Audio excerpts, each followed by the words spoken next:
Hey everyone, just sharing another collection with you today. As you can see, it's the legendary one and only Secret Wars. So, I'm not going to spoil anything and tell you whether or not I've got the fabled number 8, but I'm just going to start with number 1. And through Secret Wars 2, and the 2015 Secret Wars. So, number 1, it's a significant number 1, so I've got that in my Mylar. If you've watched my other video about my collecting, I put significant number 1s and signed issues and Silver Age issues and Bronze Age issues in Mylars. So they're all either very fine or fine copies. So moving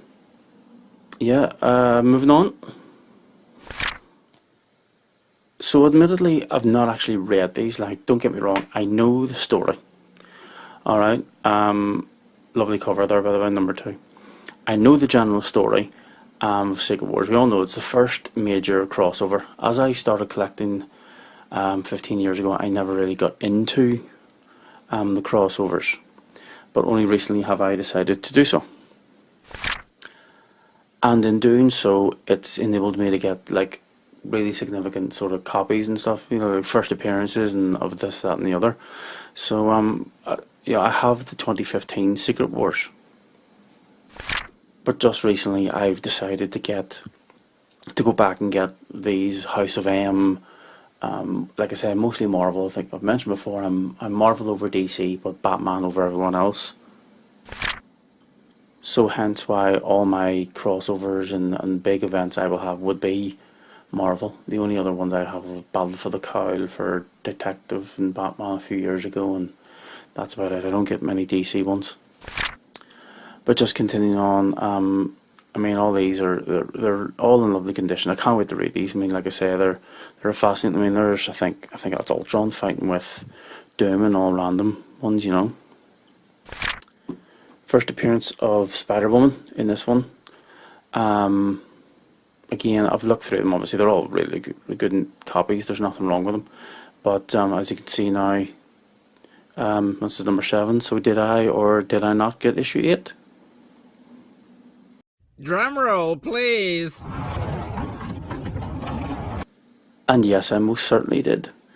Lovely copy number 8. There's a bit of sun fading. This bottom third here is a bit orange as opposed to a dark red, but I got that for not bad money. I've seen that for 200-300 quid, and I got that for nowhere near that. Let's just put it that way. Still dear enough, but it's really nice to have that.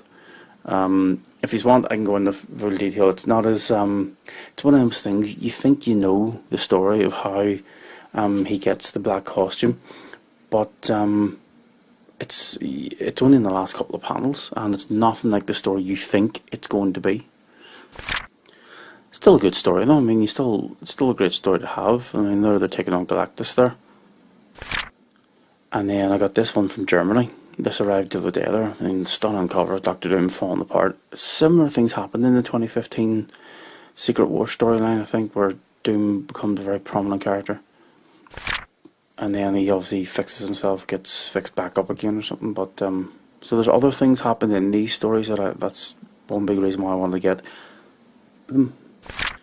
But I also wanted to get a lot more Bronze Age and early and what I call Dark Age books, so like the 80s basically. So I just wanted to get a lot more from sort of pre-1992, you know, pre the formation of Image, especially pre-1990. But yeah, that was Secret Wars 1. So it's really nice to have that. I love having that. I mean, it's great to have it, especially issue 8. It's wonderful.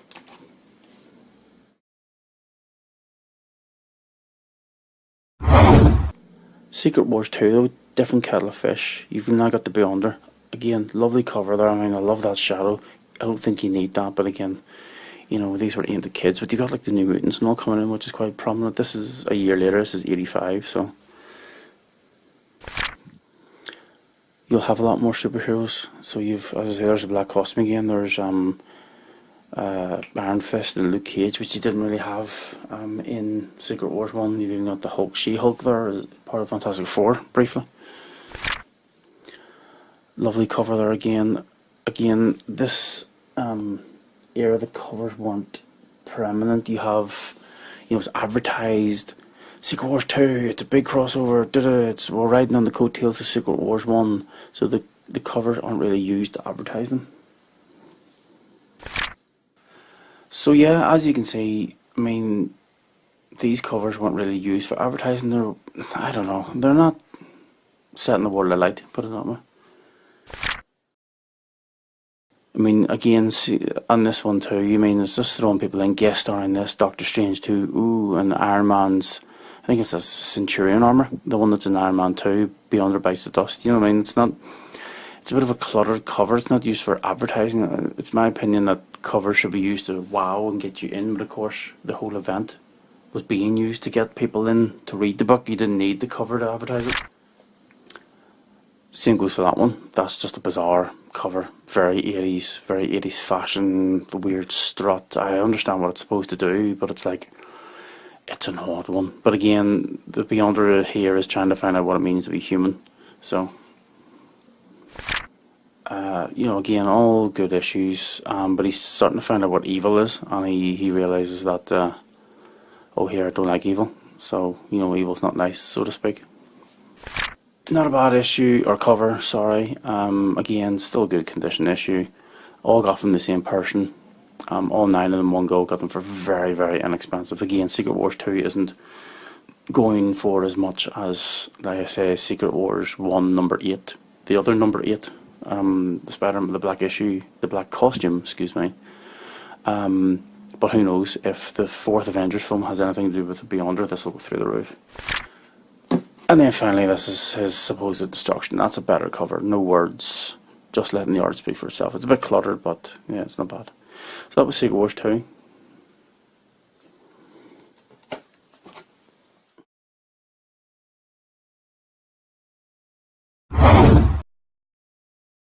And moving on to finally the 2015 Secret Wars by Hickman and all.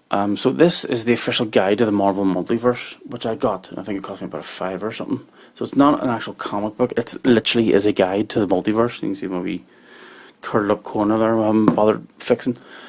Essentially, folks, what is in that is literally it's a guide. It's all the different multiverses, all the different Earths, and how they're, and it's a guide. It's literally a guide. It says what it does, or does what it says on the cover. It explains what's happening and where the worlds are going, and Battle World itself. If you haven't read Secret Wars, I quite liked it, but personally it should have been called Secret Wars 3, but there you go. Next up is another rare one, Secret Wars 0, free comic book day. I don't get many comic book days because I'm usually busy on Saturdays, and that's when they usually are, and I was away on their free comic book day was last Wednesday, May the 5th. And I was away on holiday that weekend, so I couldn't get anything. But this is from 3 years ago, Secret Wars 0. The first, it tells 2 stories. The first half of the book is the Future Foundation, so Valeria and Franklin Richards and a few others. Just simply explaining what happens during the Secret Wars event whenever the Ultimate Universe smashes into Earth 616. And that's all it does. And then the second half is quite a random, rare story of what would happen if the Avengers took on the manga, is it Fall on Titan, I think it's called? Excuse me if I got that wrong. The one with all the Gaiju and the monsters and all outside the city. Weird story, but it's just good to have. So just like number 0 there, you've got now 1 of 8 gorgeous Alex Ross covers. I could look at Alex Ross's artwork all day long. I enjoyed Secret Wars. It's a weird one. All the spin-offs and all, like I wouldn't have any money if I bought all the spin-offs. I think it's a bit unfair because all the spin-offs, the Spider-Man ones, the Age of Apocalypse ones, it's kind of nice to revisit that. I suppose that this is the start of what led to Marvel Legacy, I suppose. Moving on, there are all the Thors from the multiverse. I liked that. I loved what they did with at the Amazing Spider-Man at the time, the Spider-Verse. I really enjoyed that storyline about how the Morlun and his family were going around killing all the spiders in the universe. I love that story. I love the way they brought back Morlun and Ezekiel, and controversially Ezekiel and J. Michael Straczynski's run on Spider-Man is probably one of my favourites. Just putting it out there. And then here we see Mr. Fantastic's evil alter ego. You'll forgive me if I can't remember his name right now. Is it the creator or something? No, that's completely wrong. Interesting storyline. Sad to see them Fantastic Four away. I'm not a massive fan of their book. I've never really got their book or anything like, but I do appreciate them. So, and then moving on to when Doom is trying to get Susan, because like that's all he ever does, over them. But again, much like Shadowed in Secret Wars 1, you've now got Doom as the centre of attention. Nice to have, because like I say, I don't collect Fantastic Four, so I don't really come across Doom in the comics very often. Again, another lovely cover there.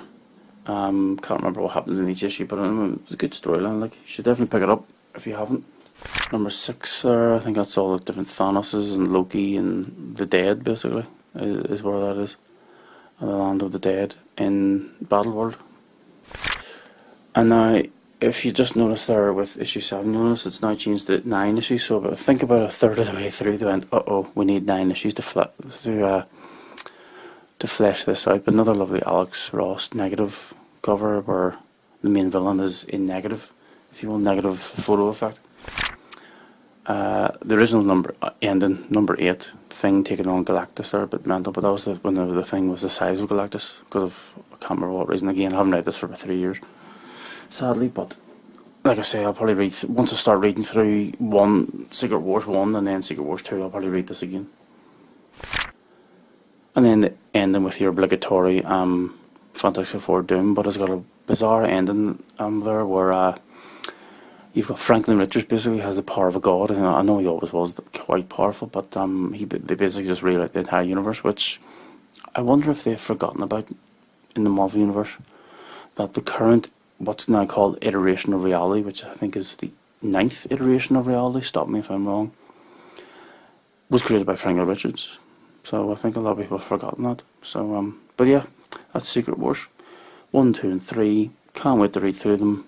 Really good to have Secret Wars number 8, the first appearance of the black costume. It'll probably go through the roof. But again, I'm not a seller. So I hope you like that. If there's any other collections I have that you want to see, I can do that, no bother. But no, it's just good to share that with you. Also, thanks guys. See you later. Bye.